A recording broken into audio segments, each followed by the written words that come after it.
Сайн байцгаана үзэгчдээ. Дэлхийд дахин том хөтөлбөрийн удаагийн дугаартаа бүгд найрамд Катард улсын засаг захиргааны онцгой бүс Хонконгод үүсэж байгаа нөхцөл байдлыг онцолж байна. Энэ сэдвээр ярилцахаар бид студидтэй судлаач анх хоёрыг ураад байна. Бидний урилгыг хүлээж авсан танд баярлалаа. Сайн байна. За, Хятад улсын засаг захиргааны онцгой бүс Хонконгод нөхцөл байдал өнөөдөр ямар байна? Ер нь дотоод энэ үйл явц нь хэрхэн өрнөж байна? Хятадын онцгой бүс Хонконгод сүүлийн 5-6 сар үргэлж байгаа энэ бослог хөдөлгөөн нэлээд хурцдах шатанд орж байна. Ер нь бол энэний үүсэл нь анх бол ялтан шижүүлэх арга хэмжээс үүсэлтэй байгаа. Тэгээд өнгөрсөн 18 оны 2 сард Хонконгийн 2 хос одоо Тайванд явж байхдаа эрэгтэй нэмэгтэйгийнхаа амийг бүрлгээд тэгээд Хонконгод буцаж тогтож ирснээс энэ асуудал үүсэлтэй. Тэгээд тэрнээс хойш энэ онд 19 оны 3 сараас Хонконг дотор ялтан шижүүлэх үйл явцыг ярилцаж хилцэж эхэлсэн байгаа. Тэгэхээр энэ хөдөлгөөн 3 сараас 6 сарын хооронд бол намжуулал байдалтай Хонконгийн дотоод хууль ярилцах хилцүүлгийн явцанд явж исэн бол 6 сарын 9-өөс хавуулаад яг одоо нэг 5 сар гарны хугацаанд бол бослог хөдөлгөөн айжим одоо 50 бослог хөдөлгөөнөөс нэлээд хурц тэмцэтийн хэлбэрлүүгээ ороод байгаа ийм үе шатыг дамжиж байна. 11 сарын эхний одоо энэ бос үйл явдал, энэ 7 бос үйл явдал ерөнхийдөө дандаа Хонконгийн оюутан залуучуудын бослого тэмцэл цагдаа нарын хооронд өрнөж байгаа хурц хэлбэрлүүг орсон байна. Тэгэхээр 6 сарын 9-нд хамгийн анхны жигсаа цуглаан болоход бол зөвхөн одоо ялтан шилжүүлэх үйл явцыг ярьж исэн бол одоо бол шаардлага зорилго чиглэл нь бол нэлээд ихсээд одоо тодорхой хэмжээний одоо хүч хэрхийлэл чиглэлтэй болцсон байгаа даа. Энэ нь бол одоо бас Хятадын хувьд бас хүнд дотоод асуудал болж байгаа. За мөн олон улсын хувьд ч гэсэн бас анхаарал татах үстэй юм үйлдэл болоод байна. За сая өөрөө хэллээ шүү дээ тийм ээ. Анх Хонконгчуудын шаардлага нэг зүйл дээр төвлөрч байсан бол өнөөдөр бол өргөжөөд 5-6 болсон байна тийм. Энэ бүх шаардлагуудыг тоочоод нэрлвэл яг юу шаардж байгаа хэрэг хэрэгчтаасан. За нэгдүгээрт бол одоо ялтан шилжүүлэхийн хуулийн төслийг татж аваа. Хоёрдугаарт бол одоо энэ биднийг одоо үүмэн дэгдэгчд, босгочд гэж бити нэрлээ. За гуравдугаарт бол одоо энэ цагдаа нар хүч хэрглэж байна. Энийг бол одоо зогсоох хэрэгтэй. За мөн одоо энэ баригдсан жагсагчдыг бол одоо ингээд суллаа. Ямар нэгэн ял бити өгөө гэд. За 5 дугаарт нь болохоор чөлөөт сонгуул парламентыг тараагаад захирагчийг одоогийн захирагчийг судлаас нь буулгаад бид нар чөлөөт сонгуул явуулаа гэсэн ийм 5 шаардлага тавьж байгаа. За тэгэхээр хамгийн анх 6 сар за тэрний өмнө ч одоо ингээ явахдаа ялтан шилжүүлэх үйл явцыг зогсоо энэ хуулиар одоо хэрвээ гарах юм бол хятадууд биднээс одоо ингээд одоо дуртай ялтан гэж үзсэн хэрэгтэн гэж үзсэн хүмүүсээ их газар одоо хараа хяналтгүй коммунист намын одоо шүүхээ шүүнэ гэсэн байдалтайгаар эхэлсэн бол одоо явандаа бол гээд саяны хэлсэн шаардлагуудыг нэмээд үйл ажиллагаа нь улам одоо ширүүсээд аль аль тал хятадын талд ч гэсэн буулт их боломжгүй шаардлагуудыг бас тавиад байгаа. Тэгэхээр энэ бол одоо эсэргүүцэгчд оюутан залуучууд эдний тэмцэл нь өөрөө хятадын үндсэн одоо нэг ус хоёр системийн үндсэн шугамыг зөрчиж байгаа учраас энэ бослого хөдөлгөөн улам газар авч хоёр тал руугаа нэлээд дайрсан бие нэгэ буруутгасан шин чанар руу орж байгаа. Ер нь бол олон улсад одоо сая Ши Жинпин хүртэл хандж хэлсэн байгаа. Тэгэхээр Ши Жинпиний хувьд бол одоо олон улстай нийлж одоо энэ Хонконгийн асуудал бол Хятадын дотоод асуудал юм аа. Бити гадныхан одоо оролцоо. Энэ бол одоо Хятадын хувьд өөрийн дотоод асуудал оролцож байгаа учраас ямар нэгэн орнууд одоо энд илүү янзаар дуурж болохгүй. Энэ болохоор ер нь бол ёс суртахууны хувьд бол бас үүмийн самун шаардлагаасаа хэд хальсан үйл явдал болж байна гэдгийг дотооддоо болоо олон улсад ойлгуулах ийм үйл явц болж байгаа. Тэгэхээр энэ нь болохоор Хонконгийн босгочдод бас нэлээд таалагдахгүй илүү хурц хэлбэрлүү орж байгаа. Бас энэ одоо харилцан үйлчлэлтэй үйл явдал болж байна л да. Хонконгийн энэ үүмийн самун жагсаалыг зогсоох тийм ээ. Доктортой байдлыг хангахын тулд авч хэрэгжүүлж байгаа хэв журмын үйл ажиллагаан дээр зарим улс орнууд бол нэлээд шүүмжлэлтэй хандж байна. Гэхдээ Хятадын төв хэвлэлүүдэд ер нь ямар мэдээлэл өгч байна? Тэгээ яг хятадын төв мэдээлэл бол анхандаа бол Хонконгийн бас тодорхой хэмжээний жагсаал цуглаан гэж анх ярьж яваад сүүл рүүгээ 7 сарын сүүлээс хавуулаад Хонконгийн одоо бослого үмэн самуун дэгдэгчид гэдэг. Тэг ингээд 6-аас 7 сар 8 сар ерөнхийдөө 9 сараас хавуулаад бол одоо ерөнхийдөө үмэн олон нийтийг хамарсан замбраагүй байдал гэсэн чиглэлээр ингээд мэдээллийнх нь нэршлүүд нь бол өөрчлөгдөж ирсэн байдаг. Тэгэхээр хятадын хувьд бол төв засгийн газар бол анхандаа бол Хонконгийн үйл ажиллагаанд бол нэг их хүчтэй айхтар мэдээллүүд хийгээгүй 6 сар 7 сард болсон үйл явдал их хүлээж таандсан байна. Тэгэхээр 7 сарын 29-нд хамгийн анх хятадын төв засгийн газраас мэдээлэл хийсэн байна. За тэрнээс хойш гаргасан мэдээллүүд бол энийг бол одоо ингээд дараа одоо зогсоох хэрэгтэй.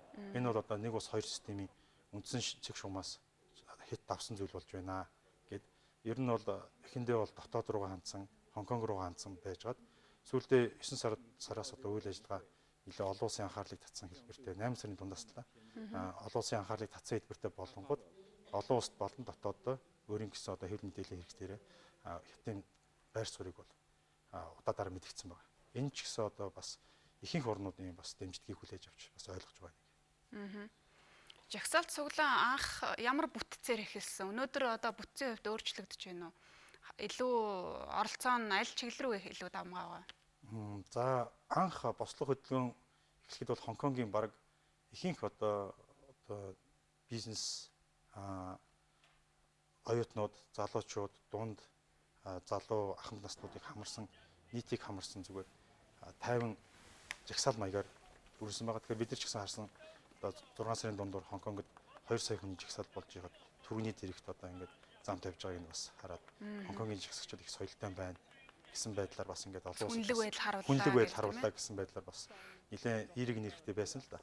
За тэгээ явандаа 7 сараас ахуулаад шаардлага нь өргөжөөд нэлээд одоо хувцтмал цагдаа болон оюутнууд жагсагчид тийм хооронд хүч хэрэглэх зүйл болоод ирэхээр биеинд одоо өс хонцон сансан ч юм уу юм арга хэмжээнд улам ихсээд ерөнхийдөө нийгмийн цул байсан юм жагсаалын хэсэг бол ингээд хэсэгчлээд ингээд хүч хэрэглээд 50 жамаар жагсаад тэгэд ингээд жагсаалын хэв шинж бол өөрийн гэсэн анхныхаа үйл явцаас бол алдагдсан л да. Тэгэхээр энэ алдагдсан байдал нь одоо энэ 7 хоногт босон тэр оюутнуудын сургууль дээр цагдаагийнхан болон оюутнуудын хооронд босон бослого хөдөлгөөнөөр харагдаж байгаа. Тэгэхээр 6 сарын бослого ямар вэ?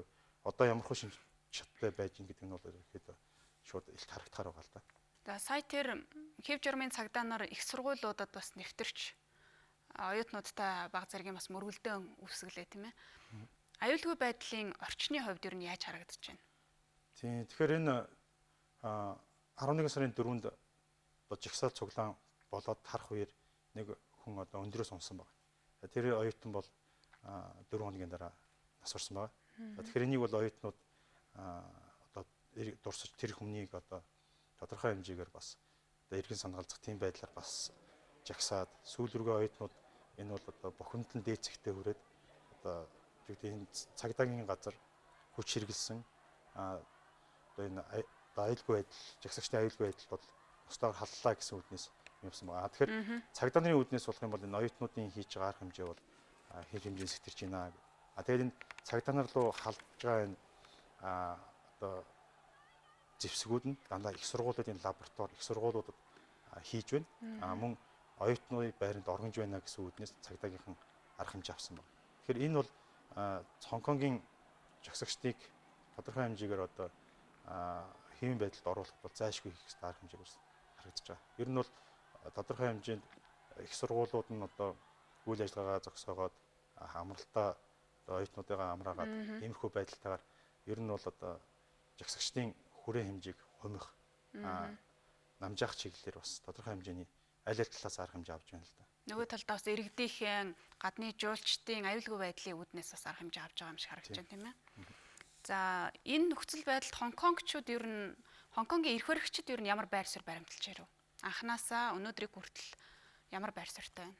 За Хонконгийн эрх баригчид хамгийн анх бол энэ ялтан шийдвэрлэх төслийг бол хүлээж аваагүй. Тэгээд олон нийтийг хамарсан жагсаал цуглаан болоод ирэхээр уучлалтгүйсэн. За тэгээд ерөнхийдөө зогсоё гэсэн байдалтайгаар хэлсэн боловч татаж аваагүй. Тэгээ ингээд эхэндээ 6 сард уучлах байгаад ямар нэгэн буулт хийгээгүй. 7 сарын ихээр болохоор зогсоолоо гэж мэдгдсэн. Тэгээ 8 сард бол тодорхой хэмжээний одоо буулт хийхгүй байж 9 сарын ихээр энэ ялтан шилжүүлэх энэ хуулийн төслийг татлаа гэж мэдгдсэн. Тэгэхээр энэ үйл явц өөрөө харьцангуй орой болсон учраас жагсаа цуглаанд одоо хамгдсан тэр хүмүүс энэ бол одоо нэгэнт энэ буултыг бол хүлээж авахааргүй болсон байсан үед буулт хийчихэж байгаа байхгүй. Илүү олон шаардлага тавиад ирэх. Илүү олон шаардлага тавиад тэгээд илүү олон шаардлага тавихын өмнө хэрвээ энийг бас буцаасан бол магадгүй Хонконгийн одоо энэ жагсагчдын үйл явц одоо бас арай өөр байх байсан ч болов уу гэсэн байдлаар. Тэгвэл Хятадын төв засгийн газраас бол одоо энэ одоо Линжин Юэ гэдэг одоо тэр захирагчтай бол одоо итгэж байна гэсэн байдлаар бол өнгөрсөн 7 хоног Ши Жинпин Шанхайд уулзсан байгаа. Тэгэхээр ер нь бол энэ эрх баригчийн одоо үйл ажиллагааг бол дэмжиж байна. Цагдаагийн газрын одоо энэ хэв журмсах хүртэлх үйл ажиллагаа үргэлжилнэ гэсэн байдлаар бас нэлээд одоо төв засгийн газрын зүгээс Хонконгийн засаг захиргаанд бол дэмждэг үзүүлсэн байдалтай байгаа. Тэгэхдээ Хонконгийн засаг захиргааны ерөнхийдөө энэ байж байгаа үйл ажиллагаа нь ерөнхийдөө Бээжингийн төв засгийн газрын шийдвэртэй салшгүй холбоотой. Бээжингийн төв засгийн газраас ямар нэгэн арга хэмжээ аван тэрийг одоо Хонконгийн засаг захиргааны тэргүүн одоо гаргах байдлаар одоо үйл явц явж байна. Өмнө нь бол яг тодорхой хэмжээгээр өөрийн гэсэн байр сууриас хамжсан бол одоо явандаа төв засгийн газрын байр суурь гол одоо дамгаалах байдалд харагдаж байна. Энэ хугацаанд Хятадын засгийн газар гадаад харилцааны яамал их хөвчлэн Хонконгтой холбоотой асуудал дээр байр суурь хэлж мэдгэл гаргаж байсан. Сая Ши Жинпин дарга Бразилд БРИКС-ийн дэд хэмжээний уулзалтын үеэр яг Хонконгтой холбогдуулсан одоо бас байр суурь хэлэх шиг боллоо. Энэ анхных байв уу? За яг Ши Жинпиний хувьд бол анхных. Зүгээр Хятадын засгийн газар гадаад яамаараа мөн Хонконг, Макаог хариуцсан газраараа дамжиж хэд хэдэн мэдээлэл хийсэн байна. За Ши Жинпиний хувьд бол энийг хаана хийвэ? Юу хэлвэ гэдэг маань их чухал байна. Тэгэхээр энийг бол одоо БРИКС-ийн уулзалтанд орж явахдаа хэлсэн байна.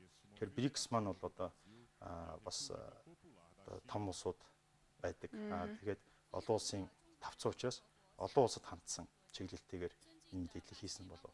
Гэхдээ тэгвэл Хятадын дотоодод бол өөрөөсөө ерөнхийдөө нэгц ойлголтойгоо энэ бол өмнө самун гэсэн ойлголттой. Тэгэхээр Хятадын дотоодод бол нэг байхтар энэ дээр бол нэг тийм эргэл зовлт байхгүй. Хамгийн гол нь олон улсад энийг яаж ямар хөө байдалтай байгаа вэ? Хонконгийн тэр нэн даруй зогсох ёстой гэсэн хийсэн мэдээлэл нь өөрөө одоо яг Ши Жинпин бол олон улс руу хандсан олон улсын дэмжлэгийг нэлээд хүлээсэн одоо тийм мэдээлэл хийсэн болов уу гэж байна. Хятадын дарга саяхан бас Хонконгийн захирагчтай уулзсан. Энд юу яригдсан бэ? За Хятадын одоо сая Хятад одоо экспо болсон байгаа. Одоо импортын үтцэглэн байгаа. Дэлхийн олон орныг татсан. Тэгэд энэ үеэрээ дэлхийн олон орнуудын бүтээгдэхүүнийг Хятад одоо импортлж одоо оруулж ирэх. Хятадын одоо гаднаас оруулж ирэх импортыг нэмэгдүүлэх одоо чиглэлээр олон улстай худалдаагаа сайжруулах чиглэлээр энэ хурал хийсэн байна. Энэ хурлын үеэр дэлхийн олон орны удирдагчид мөн Хонконгийн засаг захиргааны тэргүүн ирсэн байна. Энэ үеэр одоо хүлээж авч уулзж байгаа олон улстай шүү дээ. Дэлхийд ч тэр одоо Хятадын дотоод ч тэр одоо Хонконгийн засаг захиргааг дэмжиж байна. Мөн одоо энэ үйл ажиллагаа бол одоо бас Бээжинд үргэлжилсэн байгаа. Ши Жинпин уулзсны дараа шууд маргааш нь Хятадын дэд ерөнхий сайд бас уулзсан байгаа. Тэгэхээр Хонконгийн засаг захиргааны тэргүүн одоо Бээжин Шанхайд альчилсан гэх юм бол явсан нь өөрөө өөрийнхөө одоо дотоод Хонконгт дотоодох одоо нэр хүнд байр суурь хадгалж чадсан энэ үйл ажиллагаа явагдсан байгаа. Тэгэхээр ер нь бол Ши Жинпиний энэ уулзалтын үеэр бас барууны хэвлэл үлгэж авахтай болохоор цагдаагийнхаа газрын даргаыг суулгаж аваад хажууд нь суулгаж аваад уулзлаа гэдэг тэрийг томруулж бас хэлхийг оролцсон байна. Тэгэхээр энэ бол одоо юу гэдэг бас тухайн улс орн тухайн одоо тэр мэдээллийг гаргасан хэвлэл мэдээллийн хэрэгслийн одоо байр сууриас одоо томруулж харуулах гэсэн бас тийм оролдлого бас байгаад байна. Зүгээр яг Хятадын өнцгөөс ярих юм бол энэ бол нэг тийм юу гэдэг цагдаагийн газрын дарга суусан бол тийм том асуудал биш. Гэтэл олон улсууд болохоор тэрнийг томруулж хараад. Тэгэхээр Хонконгийн асуудлыг томор харах уу, жижигээр харах уу гэдэг бол ямар улсын байдал байр сууриас, ямар улсын эрх ашигаас харж байгаагаас бас хамаарж байгаа. Зүгээр Хятадын хувьд бол энэ цэвэр дотоод асуудал. За Хонконгийн иргэд нэлээд урт хугацаанд жагсаал цуглаа өрнүүлчлээ тийм ээ. Энэ хугацаанд Хонконгийн дотоод байдалд ялангуяа нийгмийн одоо байдалд тийм ээ. Хонконг өөрөө бол бас худалдаа арилжааны аялал жуулчлалын маш том бүс. энэ одоо нийгмийн энэ байдалд нь яаж сөргөөр нөлөөлж байна? Тийм. Тэгэхээр Хонконгийн хувьд бол бас одоо юу гэдэг өөрийнхөө одоо ерөнхийдөө баг л өөрийнхөө одоогийн байгаа одоо хөгжил юм уу энэ байдлыг бол ерөнхийдөө золиос нь тавьж тодорхой хэмжээгээр бас том хохирол үүслэлээ олон улсдаач тэр олон улсын нэр хүндэж тэр дотооддооч тэр энэ үйл ажиллагаа нь бол одоо Хонконгийн одоо аял жуулчлал жижиглэнгийн худалдаа за банк санхүү хөрөнгө оруулалтын гол төв бас энэ олон улсын нэр хүнд мөн олон улсын нис концны буудал зэрэг одоо олон улс төвтэй одоо гол шинж чанарыг нь бас нэлээд нэр хүнд нь нөлөөллөө. Мөн дотоодын бас эдийн засагт бас нэлээд сөргөөр нөлөөллөө л да. Тэгэхээр энэ Хонконгийн бослого яагаад ингэж гарах болов гэдэг үндсэн шалтгаан бол бас дотоодын бухимдалтай бас их салшгүй холбоотой байгаа. Бас нэлээд удаан хугацаагаар үргэлжиллээ. Энэ болохоор ерөнхийдөө одоогийн засаг захиргааны тэргүүн болон тэрний хийжсэн үйл ажиллагаанд бас сэтгэл хангалуун бус байсан. Тэрний л одоо нэг илрэл яваад байгаа. Тэгэхээр энэ одоо үйл явцыг илэрхийлэх явцдаа Хонконгийнхоо эдийн засаг олон улсын нэр хүндэд бол нэлээд халтайгаар бас үйл ажиллагаа явууллаа да. Хонконгийн эдийн засгийн хувьд бол одоо энэ оны байдлаар 1.2-оос 1.3% бууралттай байх жишээтэй. Мөн одоо сүүлийн үед бол одоо удирдлын дүнмүүдээр 3.2%-аар эдийн засаг нь буурсан байгаа. За тэгэхээр ер нь мөн 2014 оны энэ бослого бас шүхэр тусгал болох үеэр бас энэ одоо юу гэдэг тодорхой хэмжээний удирдлын дүнмүүдээр бас буурсан байдаг. Тэгэхээр Хятадын хувьд бол бас олон улсын зах зээл рүү гарах мөнгө босгох IPO компаниуд нь гаргахад Хонконг гол үүрэг нөлөөтэй байдаг. Тэгэхээр нэг статистик мэдээгээр одоо 14 онд бас Хонконг шүхэр тусгалын үеэр яг одоо Хятадын компаниуд Хонконгоор дамжих хөрөнгө нь багасч ирсэн. Тэгэхээр яг энэ үйл явц бас одоо энэ 19 онд бас давхар үйл явц нь болж байгаа. Тэгэхээр ерөнхийдөө Хятадууд өөрсдөө зөвлөж байгаа л да. Байшингаа засах гэж байшингаа шатаж ийна гэдэг энэ үед. Эдийн засгаас гадна боловсролын салбарт бас нэлээд хохирол учирж байгаа шиг байна. Оюутнууд энэ урт хугацаанд хичээлэн завсардж байна. Гадны оюутнуудаа одоо аюулгүй байдлын үүднээс бас буцаах арга хэмжээг авч байна тийм ээ. Тийм, ер нь бол боловсролын хувьд бол одоо угаасаа энэ одоо нийт бослого одоо хийж байгаа хүмүүс ихэнх нь оюутнууд байгаа. Тэгэхээр энэ оюутнууд Хонконгийн залуу үеийнхэн өөрсдөө бас нийгэмд гаргаж байгаа бухимдлаа одоо илэрхийлж байгаа нэг хэлбэр юм уу да. Тэгэхээр ерөнхийдөө энэ боловсрол Хонконг маань өөрөө бас боловсрол нэлээд өндөр хөгжсөн газар байгаа. Барууны янз янзын сургуулиудын салбар өөрийнх нь сургуулиуд бас одоо нэлээд олон улсад нэр хүндтэй. Тэгэхээр энэ нэр хүндийг бас нэлээд одоо унаглаа гэх юм уу тодорхой хэмжээний бас тэрнтэй хохирол учирлаа л да. Тэгэхээр ерөнхийдөө бас Хонконгийн ингээ их сургуулиудын байр сууриудыг харж яхаар бүрэн их одоо засгийн газрынхаа талд биш. Бүрэн оюутнуудынхаа талд биш. Их дундыг барьсан байдалтай байна. Сая жишээ нь өчигдөр гэхэд одоо Хонконгийн 9 сургуулийн захирлууд мэдээлэл хийгээд энэ бол одоо сургууль бол арга хэмжээ авч энийг зохион байгуулж чадахгүй. Сургуулийн дүрм журмаар давсан эргээ. Энэ бол Хонконгийн засаг захиргаа болон бодлогоор шийдвэрлэх асуудал болохоор манай сургуулиуд бол их хохирлоо. Тэгэхдээ энэ бол биднээс шалтгаалсан зүйл биш. Биднийг бас бити буруутгаарай гэсэн байдлаар өөрийнхөө байр суурийг яг нэлийн 3-4 өнцгөөс аль нэг талыг оюутныхаа талыгч бариагүй төв засгийн одоо Хонконгийн засаг захиргааныхаа байр суурьч баримтлаагүй их тийм тусгайсан мэдээлэл хийсэн байлээ.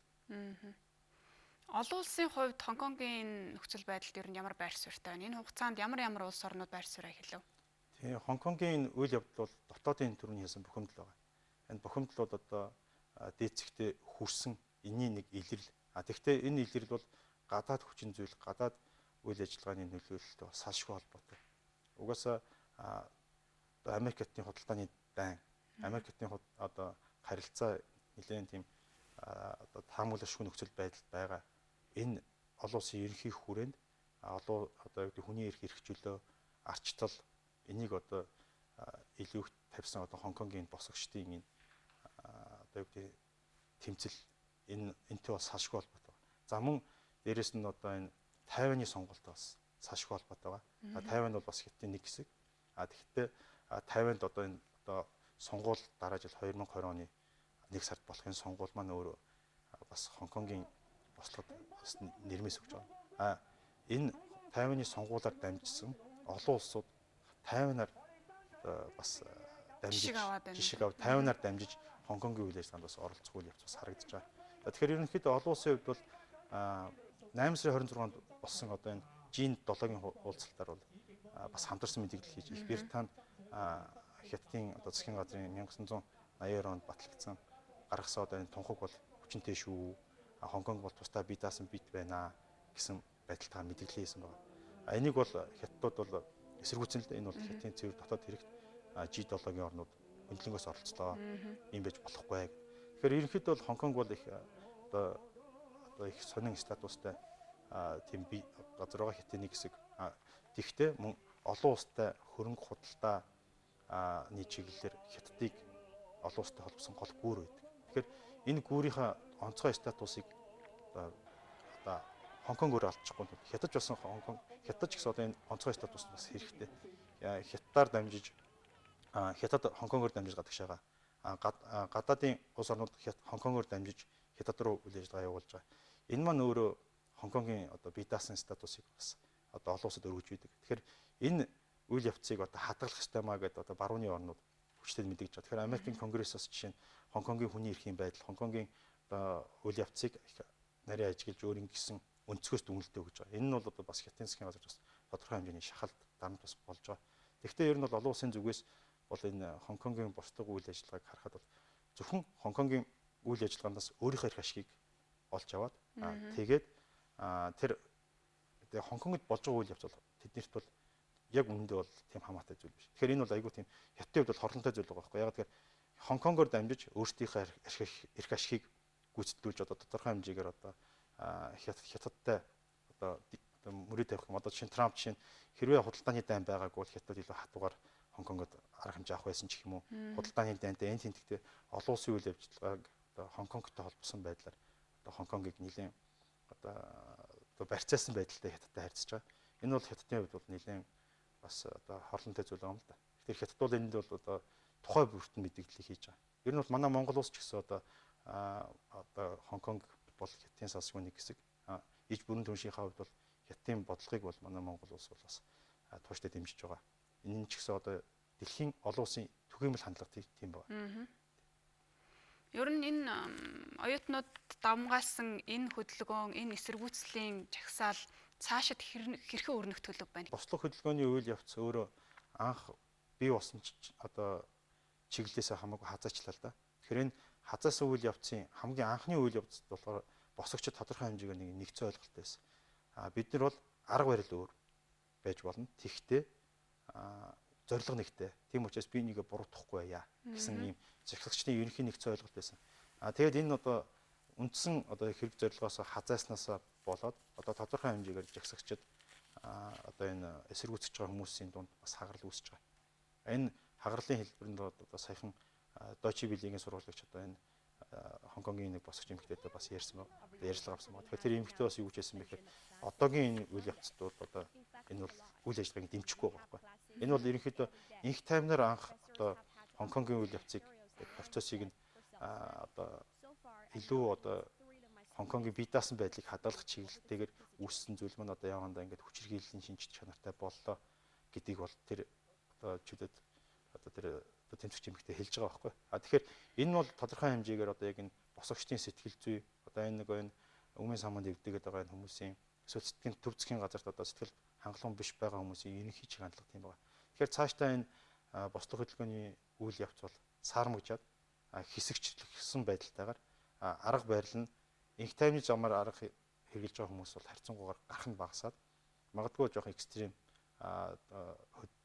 хүч хэрэглэе гэсэн хүмүүс нь одоо тодорхой хэмжээний бага хэмжээний эсэргүүцэл үзүүлэх баг. Тэгээд мөн 2020 оны таймны сонгуулийн дараа бол энэ үйл явц бол ерөнхийдөө нам чухал гэж би харж байгаа. Энэ бол таймны сонгуультай бас тодорхой хэмжээгээр холбоотой байдаг. Тэгэхээр яг ер нь бол одоо Хонконгийн үйл явц процесс бол одоо судлаач хүний хувьд одоо 3 дахь орны судлаачийн хувьд бол их одоо сонирхолтой их одоо судлууштай зүйл байгаа. Тэгэхээр энэ бол одоо хятадын дотоод хэрэг. Тэгэхээр нэг нийгэм ямархуу байдалтай өрнөж үйл ажиллагаа явуулж байна. Олон улс тухайн одоо засаглагч ямархуу үйл ажиллагаа явуулж байна. Энэ бол одоо Хонконгийн өнөөс одоо судлаач нарын хувьд бол их тийм сонирхолтой өнцгөөс харж болохоор янз бүрийн тайлбар хийж болно. Тэгэхдээ энэ бол эцсийн яг нийгэм гэдэг талдаа нэг улс төр олон улсын харьцаа руугаа Хонконг бол хятадын нэг хэсэг. Энэ бол маргаангүй үнэн олон улсын шин чанартай. Яг энэ судлаачийн өнцгөөс ингээд Хонконгийг одоо манай судлаачид бол дэлхийн нийгэм одоо энэ арчлын үйл явц болон одоо энэ хятадын хөгжил энэ хоорондоо яг яаж хоорондоо уйлдан зохицож байна, ямар хуу зөрчил гараад байгаа юм, энэ цаашдаа чин хандлага нь ямар хуу байх вэ гэдэг бол Хонконг бол бас их тодорхой хэмжээний цонх болж өгөх болов. Тэгэхээр энэ Хонконгийн үйл явц бол олон улсад болон хятадын дотоодод бол их нөлөөтэй тийм үйл явц процесс болж байгаа. Тиймгээр л онцлогтой байна да. Хонконгийн одоо энэ жагсаж байгаа иргэдийн 5 гол шаардлага байна тийм ээ. Энэ шаардлагыг аль нэгэн дээр нь зөвшөлдсөх ч юм уу, арай нааштайгаар ингэж хүлээж авч зохицуулах тийм боломж байх уу? За ер нь бол 5 шаардлагын хамгийн анхныхыг нь бол биелүүлсэн байна. Үлдсэн 4-ийг бол биелүүлэх ер нь бол боломж байхгүй. Тэгэхээр энэ дээр нэг 14 оны шүхэр төвсгөлийн шаардлага 5 дахь шаардлага байна. Тэгээд 2, 3, 4 бол одоо энэ хүчирхийлэлтэй холбогдлолтойгоор гарсан. Одоо энэ хүчирхийлэх юм уу цагдаа болон босгогчд хоорондын мөргөлдөлтэй гарсан үйл явц. Тэгэхээр энэ үйл явц дээр бол Хятадын төв засгийн газар болон Хонконгийн засаг захиргааны эрх баригчид бол буулт их ямар нэгэн орон зай бол байхгүй. Тэгэхээр энэ дээр бол одоо Хонконгийн хамгийн том баян Ли Жиачан гэж хүн хэлсэн байгаа л да. Энэ бол засгийн газар залуучуудаа уучлаад залуучууд нь ерөнхий нөхцөл байдлаа харьяа. Энэ бол аль алинд нь хохирлтой зүйл юм а гэж. Тэгэхээр Хонконгийн бослогын бас нэг цаад шалтгаан нь юу вэ гэхээр Хонконгод одоо байрны үн маш өндөр. Тэгтэл хүмүүсийн орлого бас их доогуур байгаа. Тэгэхээр энэ хувьд одоо жишээ нь 3600 Америк долларын цалинтай. Тэгсэн мөртлөө 1 квадрат метрийн байрны үн нь 22,000 Америк доллар. Тэнгүүд одоо нэг 17-ны судалгаа байгаа юм л да. Хонконгийн нийт одоо өрхийн 50% нь өөрийн гэсэн орон сууцтай байна. Энэ нь болохоор бас энэ орон сууц нийгэм хамгааллын чиглэл нь яг хэрхэн алдагдсанаас болж энэ болохоор гүн нийгмийн шалтгаан байгаа юм л да. Тэгэхээр 1990-ад онд 3300 Америк доллартай байсан Хонконгийн цалин одоо 3600 болж дээшилж хахад байрны үн сүүлийн 10 жилийн хугацаанд 207% өссөн баг чинь. Тэгэхээр энэ бол бас нийгмийн гол асуудал. Тэгээд одоо энийг болохоор бухимдлал, одоо арчлал, хятадыг одоо буруушаах, одоо эрх чөлөөгөө хамгаалах гэсэн байдлаар илэрсэн болов гэж харагдаж байна. За бидний урилгыг хүлээн авч сонирхолтой яриа өрнүүлсэн чинь танд баярлалаа. Баярлалаа. Үзэгчдээ бид энэ удаагийн дугаартаа Бүгд найрамдах Хятад ард улсын засаг захиргааны онцгой бүс Хонконгод үүсэж байгаа нөхцөл байдлыг онцоллоо. Энэ сэдвээр бид судлаач Анх Баярыг урьж оролцууллаа. Бидний хөтөлбөрийг сонгож үзсэн үзэгчид та бүхэндээ баярлалаа.